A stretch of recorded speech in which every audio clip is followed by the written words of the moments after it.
Hello and welcome. My name is Richie and this is my channel, Bronx Brothers Motorcycles. For those of you who are returning, I'm glad you're here. For those of you who are here for the first time, welcome. I think you'll like it if you like motorcycles and basically anything to do with motorcycles. We talk about mechanics, we talk about apparel, we talk about just about anything of motorcycles of all brands and all kinds.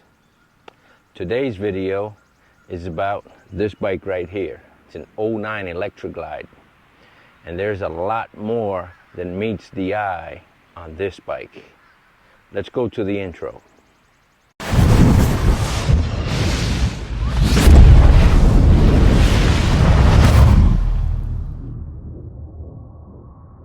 Once again, welcome. Let's jump right into it. This motorcycle here is an 09 Harley Davidson Electra Glide Classic. The Classic is at the bottom tier of the Electra Glides. Compared to an Ultra, this is the bottom. But this particular motorcycle has a lot more to it, like I said, than meets the eye. And as a matter of fact, it has a lot more goodies than a Ultra of this year because of all the things that I did to it.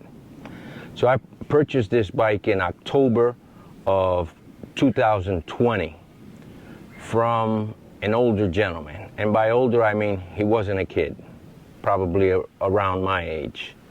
He bought the bike because his son rode and he wanted to ride with his son. Well, he says he bought the bike, they went on one trip, and that was it. His son lost interest. Not so much lost interest, but didn't want to ride with the dad, which made me feel bad when he was telling me the story.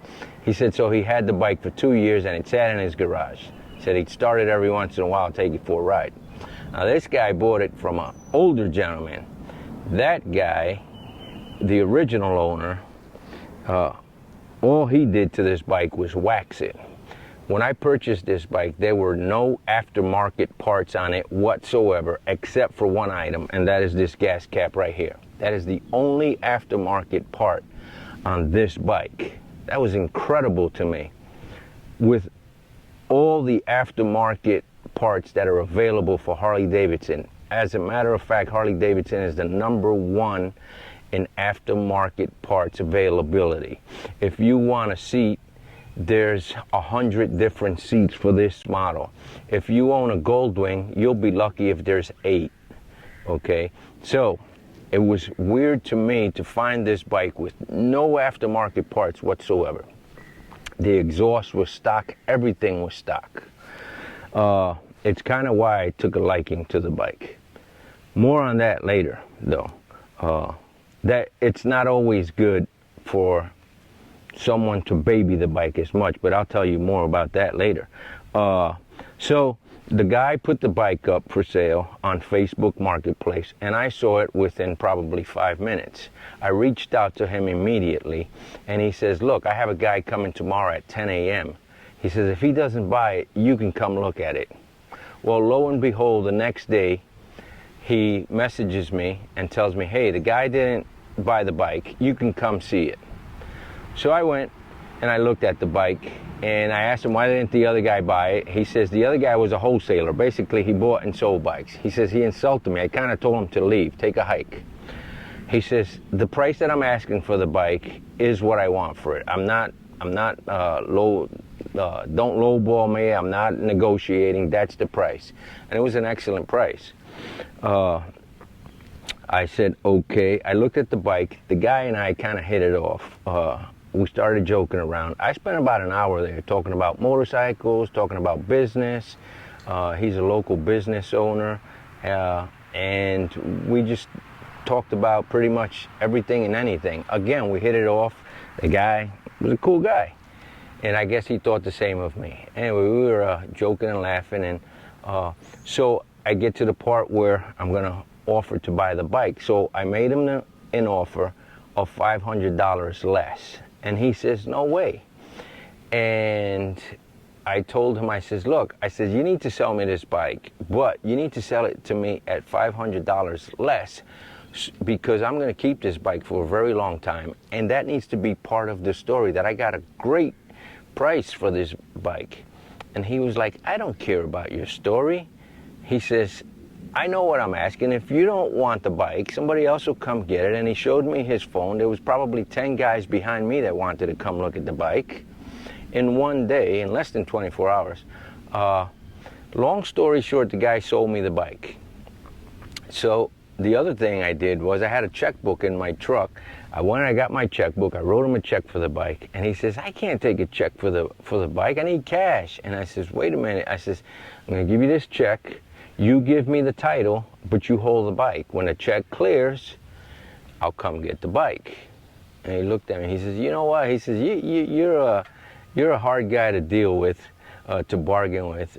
He said that laughing. And what I was asking wasn't the end of the world. He says, I could do that. So I wrote him the check. He put it in the bank. 2 days later, he called me up. He says, hey, the check cleared. Come get the bike. So I went over there with my son-in-law. Now, I had test-driven the bike, or test-ridden.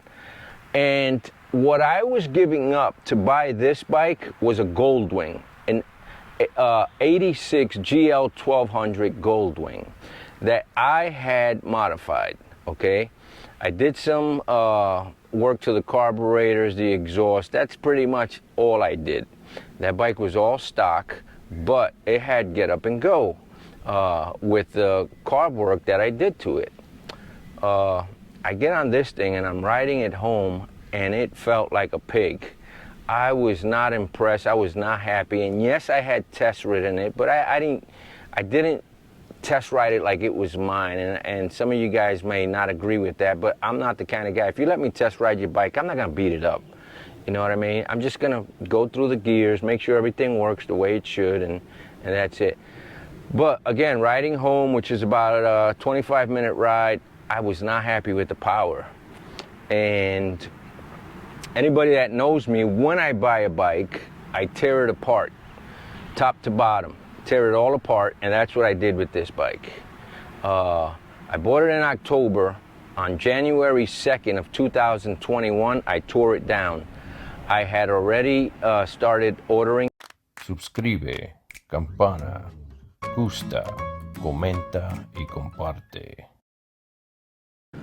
Sorry, there was a very loud truck that just rode through, so I had to pause the video. So, as I was saying, I tore the bike apart. I did the engine work. I put the cam in it. I put the cam plate, oil pump, obviously the push rods, and it was time to go to Florida. I go every year to Bike Week in Florida. Which is, for those of you that don't know, the beginning of March, first week in March. It's time to go. I tore this bike down and rebuilt it in 2 months. And so I was unable to do the braking cycle. I did, however, do the heat cycle. There's a heat cycle you go through. You start it for 2 minutes, you let it idle, you shut it off. You wait an hour. You start it up again. You let it idle for 5 minutes. You shut it off. You wait an hour, then you take it for a 50-mile ride. That 50-mile ride needs to be under 35 miles per hour, and it needs to be under 2,500 RPM. And it needs to be, the speed and RPM needs to vary constantly. They don't want you riding it at 2,500 RPMs at 35 miles per hour down a highway. They want you stop, go, take off, rev. That's the braking procedure. I get to Florida. We get there at night. The very next morning, I take the bike off the trailer. It's winter. Yes, I trailer. Hey, you don't? Good for you. Anyway, I take the bike off the trailer and I tell my nephew I have to go on a 50-mile ride. He says, get on Route 1. He lives near Melbourne. Those of you that know Route, I think it's A1A is what it is. It's the coast. He says there's a lot of lights. He goes, some areas may be 45, 50, but you can go 35 if you stay to the right. He goes, there's a lot of businesses. you can do 25 miles that way, 25 miles back, there's your 50 miles. So I ride out, and when I get to near the 25 mile per hour mark, I hear a noise coming from the engine. Well, I pull over and I listen to it, and it did not sound good. So I ride back, and I'm hoping by the time I get back it goes away. So I pull in to my nephew's house. My brother was there, my two nephews were there, and they said, wow, the bike sounds great, man. When you took off, it seemed like it had a lot of power. And I'm like, yeah, but there's something wrong with it. And they're like, what do you mean? I'm like, yeah, there's a weird sound. So I start the bike up, and they heard it. They go, that? They're like, yeah, we hear it. Anyway, so I call Fuel Moto up. Fuel Moto is the one that sold me the cam plate, all the stuff inside the engine, including the tuner, right? So I call them up, and he tells me he thinks it's the lifters. He says, I got a feeling it's the lifters. They're not, oiled like they should be. He says, take them out, oil them up by hand, manually. Now, the way I did it was, I put them in an oil bath for a week, not even a day. Put them in there for a week, so they should have been filled with oil. Long story short, I take everything out, I oil it by hand, I put everything back, and I start the bike. I take it out for the test ride, and I didn't even get to the corner, and I heard the noise again. Not going anywhere. So I went a little further to see if the noise would go away, and it didn't. I was kind of PO'd, so I really revved it and took off like a bat out of hell and came back. And I told my nephew, I says, I can't ride my bike. And there's 7 of us that ride together, and they were like, what do you mean? Like, if you're not going, we're not going. I'm like, no. I says, look, I'm gonna rent the Jeep. I'll take the top off the Jeep, and I'll be in the wind. And that's what I'll do. Turned out okay. They all threw their stuff in the Jeep, and I rode out.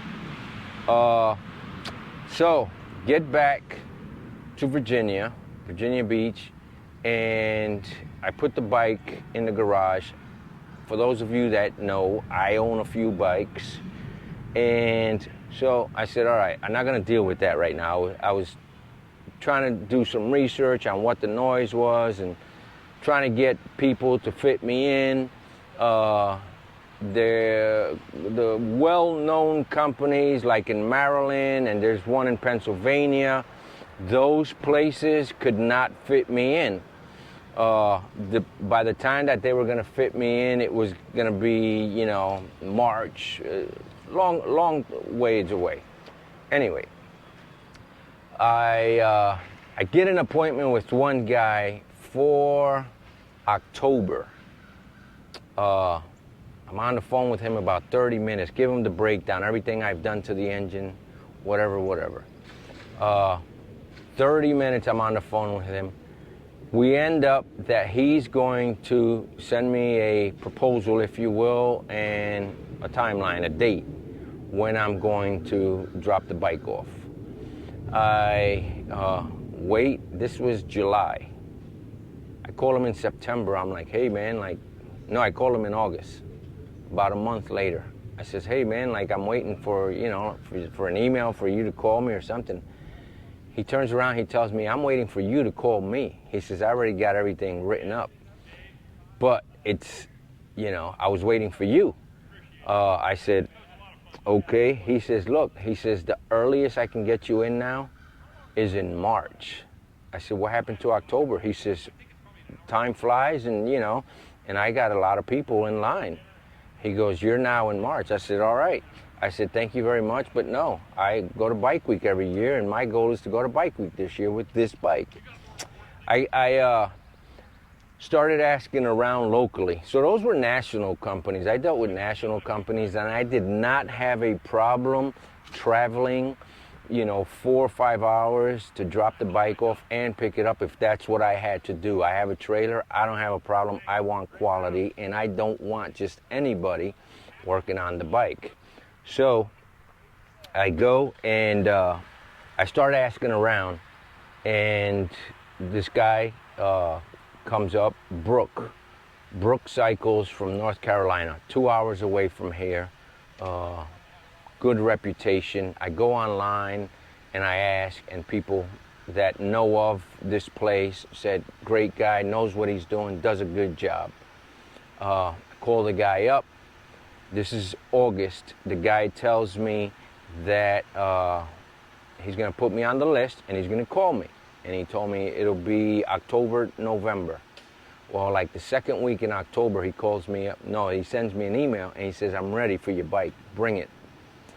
And I said, okay.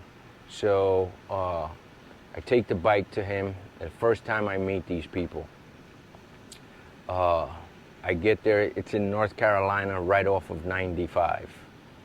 And these guys are, it's a family-owned business. And the workers there, around my age, not kids, respectable as Sir and Mr. Martinez. And I'm a bro and dude kind of guy, you know what I mean? Like, I'm not a sir, and, you know, I'm a northern guy, right? These guys have that southern gentleman thing about them. Very respectful. Showed me the shop, walked me around, showed me Brooks' bike that he drag races. He's got a Electric Glide. I want to say it's a 2018. Blacked out, murdered out, whatever you want to call it. And anyway, that crow up there needs to take a hike. So, dropped the bike off. I'm feeling good about everything. He says he's going to call me back. The main thing I need to know is what the problem was, what the noise was. Where did that noise come from? He takes the bike apart. Oh, I haven't spoken about this, and this is real important. So I need to take a step back. I come back from bike week. I didn't touch the bike till about July. In July, I decided to pull everything out and go through everything again. When I pulled everything out, I called S&S Cycles and went over the oil pump and the cam plate with them. And they said, what's your run out? And I said, 7,000. They said, you cannot use our oil pump or cam plate with that much play in the run out.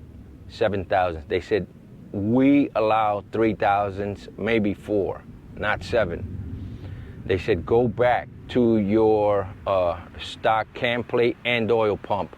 You know what? I felt like there could possibly be light at the end of the tunnel. I put everything back, and nope, still no good.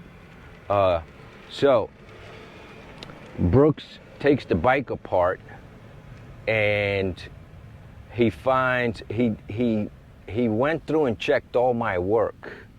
So how do you check somebody's work like that? So he went through and set his torque wrench at the proper torque for each bolt that I was supposed to put, and it was set at the proper torque. He looked at everything. He checked my work, and everything was on point. I mean, I did it 3 times. You'd think I would have got it right.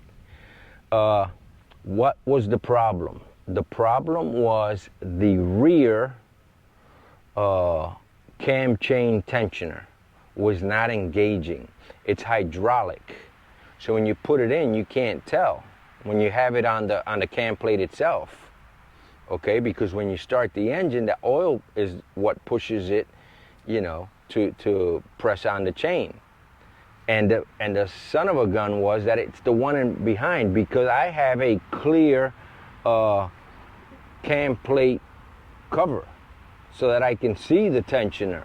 I have the rolling sands, which I'll show you in a minute. So that was the issue. Issue number 2, and this is important. I don't know if you guys are bored, but for those of you that have Harleys, and if you don't know about these things, this is important stuff. okay? The other thing, when I called the various motor mechanics, I'll call them, all right, these specialists, guys that do engines, and I told them who I bought the bike from, I said, they told me, they said, that's not a good thing. When I told them about the old man who had tons of wax on this bike and it was completely stock, all three of them that I talked to went, that's not always good. How do I know this bike had so much wax on it? I'm into detailing. When I went to buff it, it was like it had butter on it. And I would try to take that off, and it would, you know, I would rub it down with some alcohol and some orange cleaner, and it was still there. It took me to buy a special product to remove wax buildup. It was $35 a bottle like that, and that's how I was able to get the wax buildup off. This bike was very hazy. Back to the engine. Brooke takes the engine out, and the 7,000s on the run out we know was excessive, and I didn't want that. I told him, I want you to go all the way down. Since we're in there, might as well do all the work. Let's do it right. He says when he pulled the crank out, he says the bearings were oval shaped. What causes that? The first guy that owned this, the old man, and this is what they all told me too. Old men, they love the sound of a Harley in, let's say, third gear at 20 miles per hour. That pop, pop, pop. And they said that ruins engines.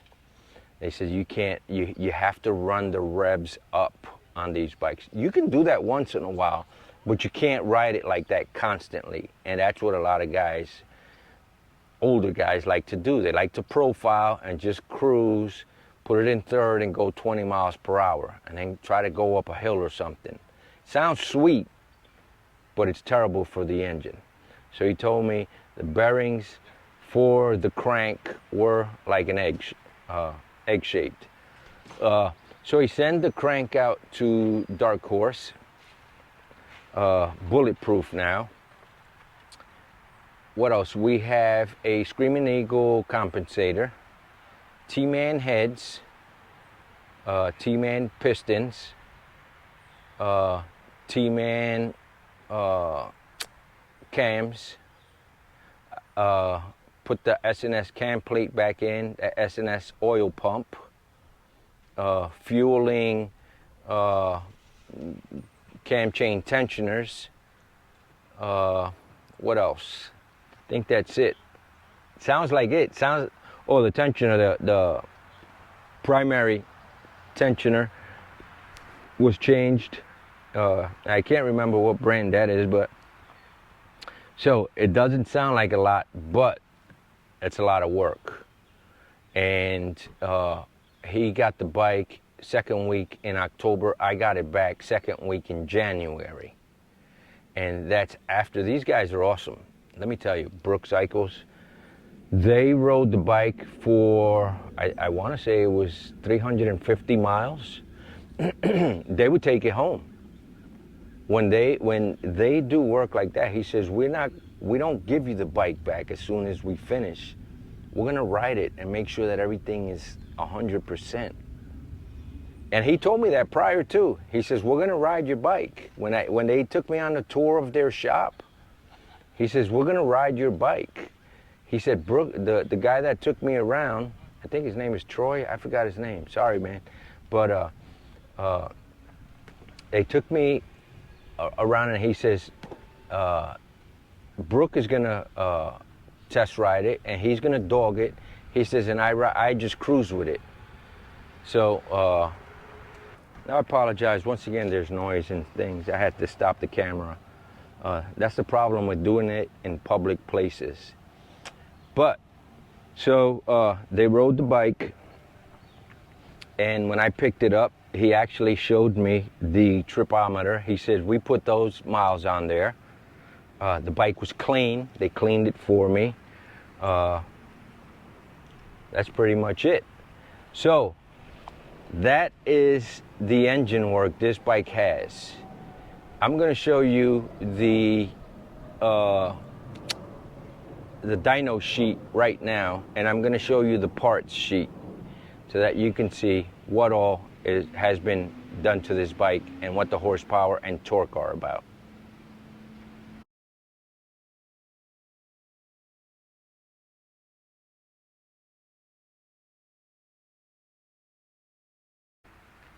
So 120 horsepower and 120 foot-pounds of torque. And did you see the graph? So when I first got that sheet, I posted it on some performance bagger groups, and everybody was in awe. And the biggest comment I heard, and the best, which made me feel really good, was whoever tuned that bike, and that was Brooke, whoever tuned that bike knows what they're doing. And that's the kind of tune everybody wants, is like this, to the end. You don't want it up and then down, or down and then up and down. No, that thing is the way it should be. I mean, it's beautiful. I can feel it. It's not the fat pig that it was when I bought it. I am happy with the power of the bike. I will say the one downside of the bike is riding it in slow traffic, because it wants to go. So it's kind of jumpy, if you will. It's the nature of the beast, and he told me it was going to be like that. So it's a muscle build. So I've learned to live with it.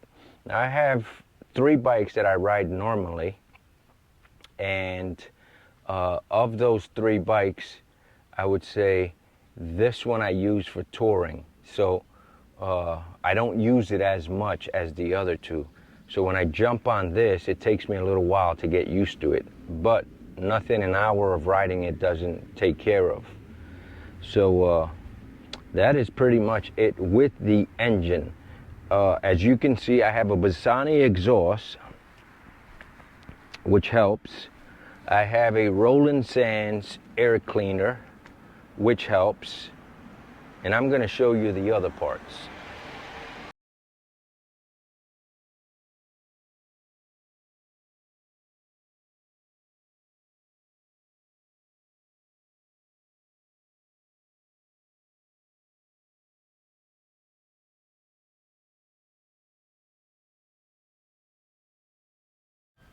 Okay, let's start at the front.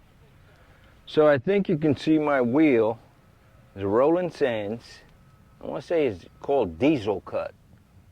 And it has those dimples. Well, because of those dimples, I bought this Arlen Ness Ring of Fire, it's called. And the Ring of Fire lights up. And you can also see my Custom Dynamics headlight. It's an adaptive headlight. When you lean left, this row lights up. When you lean right, this side here shines to the right. Custom Dynamics. Custom Dynamics windscreen bar. I really like that because I got rid of the auxiliary lights and the signal lights to clean up the front.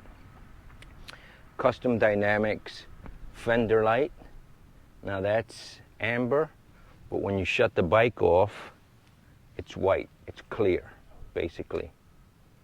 So they're little LEDs. Öhlins cartridges inside of the Performance Machine fork legs. Performance Machine rotors. Harley Davidson factory Brembo brakes. These lowers are Advan black. The Classic, being the bottom of the Electroglides, does not come with lowers. So I purchased those through Advan black. Handlebars, Hill Country. Everything, top to bottom, not the grips. but all the chrome, Hill Country, Avon grips, chrome with some rubber.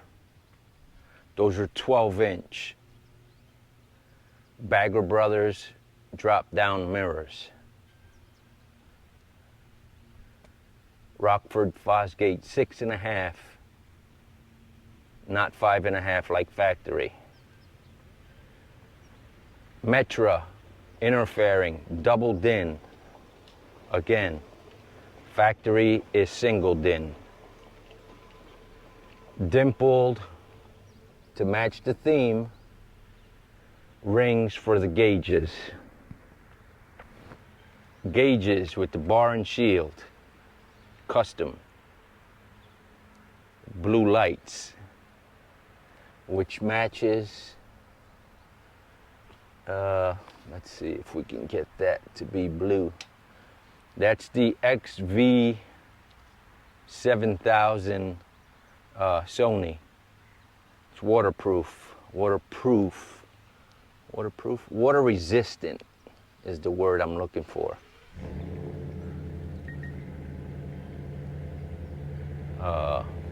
With CarPlay. It's not CarPlay, but Android, whatever.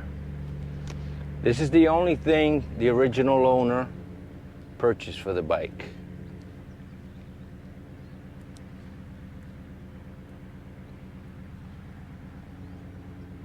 Clockworks, 6-inch.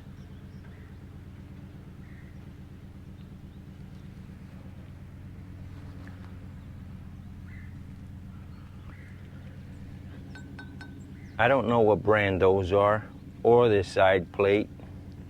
I bought those online. They're not high dollar stuff.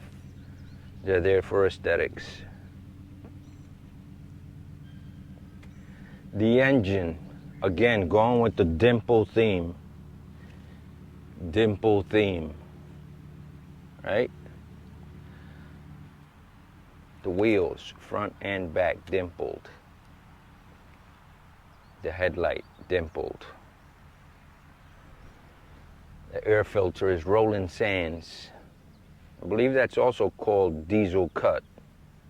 Talking about cut, the engine is diamond cut by yours truly. I have 8 hours in that. Every single mark you see on that engine, I did it. I like chrome, so I got some chrome accessories. And there's something on the bike right now that's loose. Sounds like a bell. But I polished all the chrome with a toothbrush. It may sound crazy, but some of my mother's chrome polish on a toothbrush while the bike was stripped down, and I just went to town on it. These are Rolling Sands, clear view. I forgot what they call those. But that, and I have one on the other side as well. As I said, these are Bassani exhaust 2-into-1. I got rid of the floorboards. They hit your legs. I don't like that. Custom seat. Premium upholstery from North Dakota, South Dakota. I'll put a link. I'll put a link to everything I can.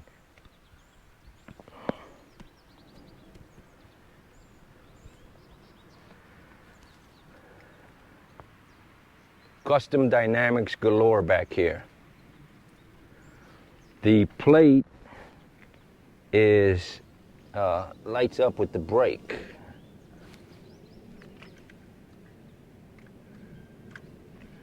Everything, I don't see it lighting up, but this is supposed to light up. I have to figure that out, because I paid big money for that. You can see the saddlebag signal lights. This tip is custom dynamics. The tail light with the bars, custom dynamics. You can see the wheel is same as the front. Has the Olin suspension. reservoir shocks. I believe those are 13 inches. The seat, I have two tour packs for it. I have the Razor and I have the factory one. And I sent both back, whatever you call it, back pieces to be upholstered to match. So no matter which tour pack I use, it's gonna match this seat.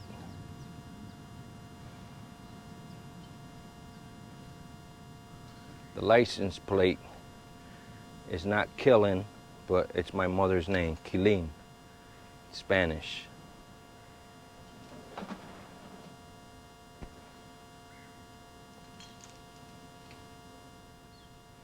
Here you can see the Rolling Sands clear view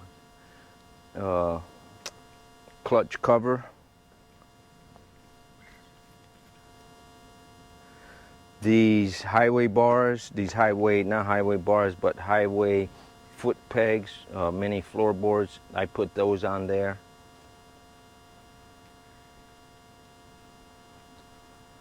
The paint, which the camera does not do justice. Video never does it. The paint, I buffed it. Like I said before, I got rid of all that wax buildup. It was hazy. It did not look anything like that. Right now, this bike is dirty. I keep my bikes super clean. Yeah, I keep my bikes clean. It takes me, I'll spend 4 hours cleaning a bike. Bike like this. In other words, not super dirty.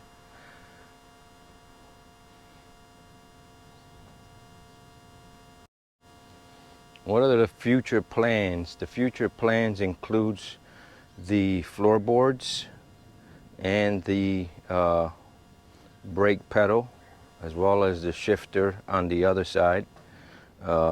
Changing those out. Right now, those don't bother me. I would like to do something with the dash, but at the same time, I don't want to change it so much that it doesn't look like what it is. So if I do get floorboards, I probably want to get those in all black, the aluminum ones. I forgot the company that makes them. It's not Fueling. Can't think of it right now. But anyway, the front wheel is an upgrade to a 21 inch, and the back went up a size as well, and wider. You can see that back tire. I mean, that thing has some meat on it.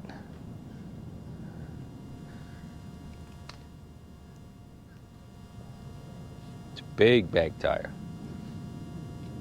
I bought the Advan Black bag liners, which I like. I like the way it looks. And it gives a little cushion